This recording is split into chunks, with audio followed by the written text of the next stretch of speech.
안녕하세요. 민쌤입니다. 우리나라 입시제도 아래 진로진학 준비법 4가지. 오늘은 그 4번째 시간입니다. 첫 번째 키워드는 체험, 두 번째 키워드는 선택과 집중, 세 번째 키워드는 가치관이었습니다. 이번 시간에 말씀드리고 싶은 4번째 키워드는 바로 능동성입니다. 능동성의 사전적 개념을 살펴보면 자발적, 자주적으로 움직이는 성질 또는 그 능력이라고 나옵니다. 그럼 여기서 제가 말씀드리는 능동성은 누가 가져야 할 능동성일까요? 네, 바로 우리 아이들, 학생들이 가져야 할 마음 자세를 의미합니다. 제가 4번째 키워드를 아이들의 능동성을 꼽은 이유는 아이들이 어리다 보니까 실제적으로 진로 문제에 있어서 부모님들이 주도권을 가지고 가는 경우를 상당히 많이 보기 때문입니다. 이로 인해서 발생될 수 있는 2가지 경우를 한번 살펴볼게요. 첫 번째, 아이들이 부모님의 뜻에 무조건 따르는 경우입니다. 이 경우는 아이와 부모님의 진로에 대한 방향이 단순히 일치하다라는 의미가 아니라 무조건 따른다가 문제인 경우입니다. 즉, 아이가 자기 진로에 대해 다양하게 탐색할 기회도 없이 어렸을 때부터 부모님의 영향으로 또는 주변 환경의 영향으로 특정 진로에 대해 무비판적으로 받아들이는 경우입니다. 최근에 상담을 해보면 상위권 아이들의 경우 의대 진학을 준비 중인 경우가 많습니다. 최근 사회 분위기가 공부 잘하는 아이에게 최고의 직업으로 의사를 권하기 때문이죠. 문제는 의사라는 직업이 어떤 준비를 해야 하고 어떤 과정을 거치고 공부 외에 어떤 역량이 필요한지 모른 채 그냥 가려는 아이들이 많다는 거예요. 이런 사회적 분위기에 휩싸여서 아이가 만약에 먼저 의대를 가겠다고 부모님께 말씀을 드리면 부모님들은 반대하시지 않죠. 은근히 좋아하세요. 다른 직업에 대해서도 더 탐색해봐. 너는 어렸을 때부터 만드는 걸 좋아했는데 공학 계열이나 예술 계통에 대해서도 생각해봐. 뭐 이렇게 말씀하시는 부모님은 거의 없는 것 같아요. 제가 아는 학생의 경우도 이 친구를 제가 중2 때 처음 봤거든요. 제가 이과 계열 프로그램을 개발하다 보니까 이제 실험 관련 프로그램을 진행하는 경우들이 있어요. 이때 이제 이 친구의 놀라운 탐구 역량을 제가 발견을 합니다. 며칠 지켜보다가 성격도 그렇고 제가 단박에 이 친구는 공학 계열로 가면 좋겠다라고 생각을 했어요. 그래서 거기 온 친구들 중에서 유일하게 제가 부모님께 전화를 드려서 과학고 진학을 권해드렸습니다. 그때 부모님께서는 학교 선생님으로부터도 과학고 가란 얘기를 들었다 하시더라고요. 그런데 그 이후에 아무 준비를 안 하셨어요. 과학고를 가려면 좀 다른 준비를 시작했어야 하는데 그냥 학교 선생님이나 제가 드렸던 얘기를 크게 신경 쓰지 않으셨던 것 같아요. 당시 그 친구는 전교 1, 2등 하고 있었고요. 가르쳐본 선생님들은 다들 뛰어나다고 하시더라고요. 그리고 지금은 과학고는 지원을 안 했고 자사고 지원했다가 떨어졌어요. 그래서 이제 일반고에서 의대를 준비하고 있습니다. 갑자기 웬 의대? 본인이 가겠다고 하니까 어쩔 수 없긴 한데 의사라는 직업에 대해서 진지하게 탐색해 본 건 아니고 그냥 주변에서 좋다고 하니까 너는 공부를 잘하니까 의대를 가면 좋겠다 뭐 그런 권유를 받은 것 같아요. 주변에서 좋다고 하니까 막연히 준비하는 건 안 될 텐데 뭐 조금 걱정이 듭니다. 고등학교 기간 내에 의사뿐만 아니라 다른 진로도 열심히 탐색해보고 최종적인 결론은 본인에게 맞는 길로 정했으면 좋겠습니다. 부모님께서 의사인 경우는 아이들이 의사라는 꿈을 받아들이는 것이 더 자연스러운데요. 어렸을 때부터 부모님으로부터 너는 의사가 되면 좋겠다. 병원을 물려받았으면 좋겠다. 의사가 최고의 직업이야. 뭐 이런 지속적인 피드백을 받고 다른 직업은 알아보지도 않고 의사라는 직업을 무조건 가져야 된다고 생각하는 아이들이 꽤 많습니다. 드라마 스카이캐슬에도 보면 예서와 예서 엄마는 서울의대라는 하나의 목표를 두고 같이 달려가잖아요. 예서가 왜 의사가 되려고 했을까요? 그 직업적 사명 때문이었을까요? 아니면 사회적으로 주어지는 지위와 부모님의 기대 때문이었을까요? 이런 경우들이 실제 아이들이 의대에 가서 대학생활 잘하고 실제 의사가 된 이후에도 만족스러운 삶을 살면 문제가 없겠지만 그렇지 않은 경우들이 생긴다는 거죠. 예를 들면 의사가 되면 무조건 경제적인 풍요, 사회적 지위를 갖게 될 줄 아는데 아닐 수도 있잖아요. 실제 문 닫는 개인 병원들 지금도 많습니다. 의사도 어찌 보면 개인 병원을 할 거면 마케팅 능력이나 환자와 소통하는 능력이 꽤 중요하거든요. 의사가 된다고 끝이 아닌 거예요. 의대 가자마자 적응 못하는 경우들도 많아요. 어떤 친구는 해부 수업을 도저히 못 견딜 것 같고, 그리고 의대 공부 전반적인 것들이 자기가 잘 안 맞는 것 같다라고 하면서 휴학을 반복하는 친구도 있습니다. 의사라는 직업, 생명을 다루는 정말 귀한 직업 아닌가요? 그만큼 사명감도 필요하고 노동 강도도 엄청나죠. 의사라는 직업을 얘기할 때는 사회적으로 누릴 수 있는 좋은 점만 얘기할 것이 아니라 학생들이 그 직업이 가져야 할 사명과 갖추어야 할 역량에 대해서도 구체적으로 알려줘야 할 것 같아요. 하지만 제가 만난 공부 잘해서 의대 가려고 하는 아이들의 상당수가 이런 생각까지는 하지 않고 있더라고요. 또 다른 경우, 이게 제일 흔한데 저희 회사가 학생부 종합전형을 준비하는 아이들을 대상으로 자기 주도적인 탐구 역량을 키워주는 그런 프로그램을 운영하거든요. 그 프로그램을 신청하고 싶다고 이제 문의를 주신 분들이었어요. 근데 저 같은 경우에는 아이에게 맞는 프로그램만 권해드리기 때문에 신청한다고 다 받진 않아요. 당시에 저한테 이제 연락을 주신 부모님들께서는 이제 주변에 그 상위권 아이들이 다 이 프로그램을 신청을 했다고 하니까 연락을 주신 거였어요. 그런데 상담을 제가 해보니까 아이가 시공부나 탐구 역량 쪽으로 관심이 없는 친구더라고요. 그래서 이제 프로그램을 신청하시는 어머님들께 안 된다고 말씀을 드렸어요. 그리고 아이에 대해 근원적인 상담에 들어갔죠. 한 아이는 공부보다는 요리 같은 기능 분야에 관심이 있었어요. 아이가 이미 넌지시 부모님께 그 진로에 대해서 말씀을 드렸는데 부모님께서는 당연히 대학을 가야지 하면서 이제 아이 의견을 존중해주지 않으셨어요.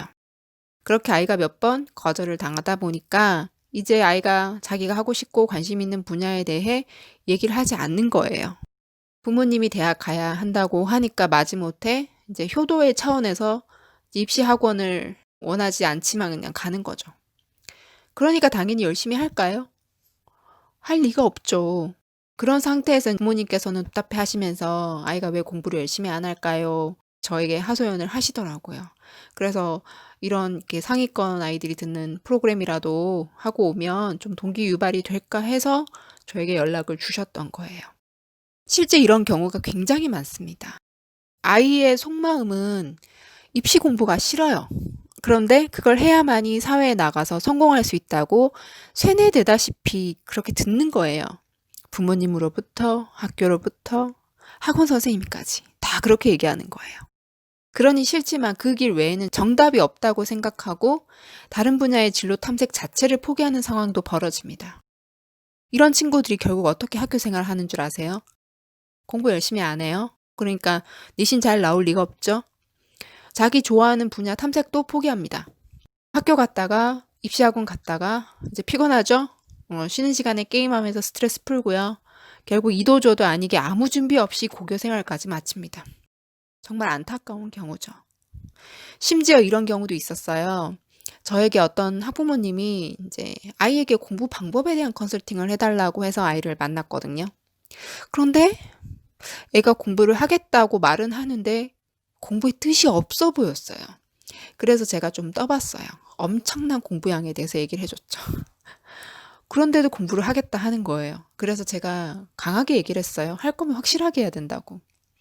그리고 학습 계획을 짜는 방법을 가르쳐주고 본인이 직접 자기 계획을 짜보라고 과제를 줘봤어요. 보통은 제가 이제 같이 짜거든요. 근데 이제 이 친구는 의지를 테스트해보기 위해서 과제로 줬던 거죠. 저는 이제 그걸 만약 그 친구가 하면 그래도 의지가 있다라고 보고 다음 상담을 하려고 했고, 만약에 안 하면 이건 의지가 없다고 판단을 하고 다른 진로에 대해서 탐색할 수 있게 상담을 진행하려고 했어요. 결국 그 친구 학습계획 과제 안 했습니다. 나중에 부모님과 상담을 하면서 알고 보니 저를 만나기 전에 학부모님이 이미 그쪽 지역의 입시 컨설턴트 선생님한테 얘기를 해서 좀 공부에 대한 동기 유발을 좀 시켜달라고 부탁을 드렸었나 봐요. 그때는 아이가 선생님의 의견을 받아들이는 것 같았는데 아이가 또 공부를 안 하니까 저에게 데려오신 거였어요. 근데 이미 저에게 오기 전에 아이는 이미 많은 어른들로부터 입시 공부를 통해서만이 진로를 찾아가야 한다. 그 한 가지 방법만 옳다라고 들은 거예요. 그 외의 방법은 답이 될 수 없는 거죠. 그러니까 다른 길에 대해서 자기가 언급을 할 수 없게 만든 거예요. 그런데 문제는 다른 길을 탐색할 엄두도 못 내고 공부는 하기 싫고, 그런데 공부하기 싫다는 말을 할 용기조차 낼 수 없고, 어른들이 다 막아버린 거예요, 이거는.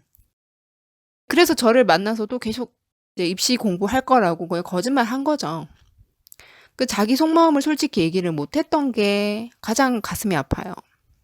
실제 어머니께서도 아이가 공부를 한다고 했는데 공부를 안 해서 저한테 하소연을 많이 하셨거든요. 당연히 안 하죠. 거기다가 어머니 욕심으로 아이가 다른 길을 탐색하는 길까지도 막아버리신 거예요. 그래서 저는 어머니께 왜 꼭 아이를 대학을 보내려고 하시냐. 이렇게 강요하듯이 하면 안 된다. 또 다른 길에 대한 가능성도 좀 열어두시라고 말씀을 드렸습니다. 두 번째, 부모님과 자녀의 뜻이 맞지 않아 갈등이 생기는 경우입니다. 생각나는 대표적인 예가 있는데요. 어떤 부모님이 우리 아이 이상하다고 울면서 전화 온 적이 있었어요. 저는 아이 상태가 어떻길래 이렇게 우시나 싶어서 심리 상담사분을 소개해드려야 하나 고민을 했습니다. 그런데 만나보니까 아이는 아주 활발하고 생각이 바른 친구였어요. 어머니께서는 약대를 갔으면 하는데 아이는 초과학 계열로 졸업을 해서 취업하려 했기 때문에 그 갈등이 있었던 것 뿐이에요.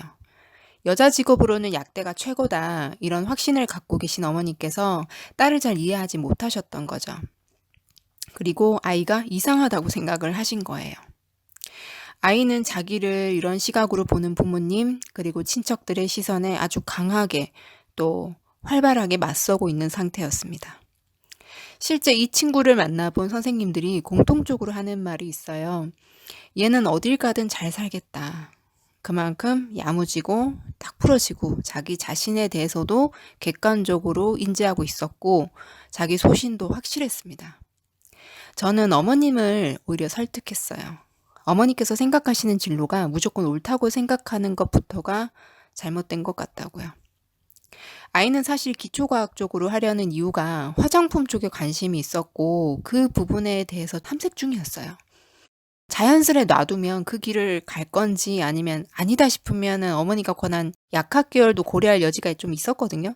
그런데 가족 친지가 모두 약대를 바로 정하고 준비하지 않은 아이를 자꾸 압박을 하니까 아이가 굉장히 답답해하는 상황이었습니다. 학습 역량도 좋아서 본인이 노력하면 충분히 이후에 약대도 도전할 수도 있는 아이였거든요. 그런데 문제는 중학교 때까지 너무 아이가 압박을 느끼고 무리한 수학 선행으로 공부에 질려버린 상태였어요. 제가 만났을 때가 이제 고1이었고 시기적으로 이런 상태에서는 아이를 믿고 기다리는 게 가장 좋은 방법이거든요. 그리고 이제 약대가 학부로 바로 진학이 안 되는 그 타이밍이에요. 그래서 어차피 대학 가서 자기가 가더라도 편입을 해야 되는 상황이었기 때문에 조금 시간을 갖고 지켜볼 필요가 있었어요. 또 성향상 자기 삶에 대한 욕심이 있는 친구라서 분명히 자기만의 방법으로 길을 찾을 거라고 생각이 들었습니다. 부모님들께서 자주 실수하시는 게 뭐냐면 아이보다 내가 세상을 더 잘 안다. 내가 권해주는 진로가 맞는 진로다. 이게 믿고 계신 거예요. 물론 삶의 연륜, 인간관계에 대한 경험 이런 거 무시할 수 없습니다.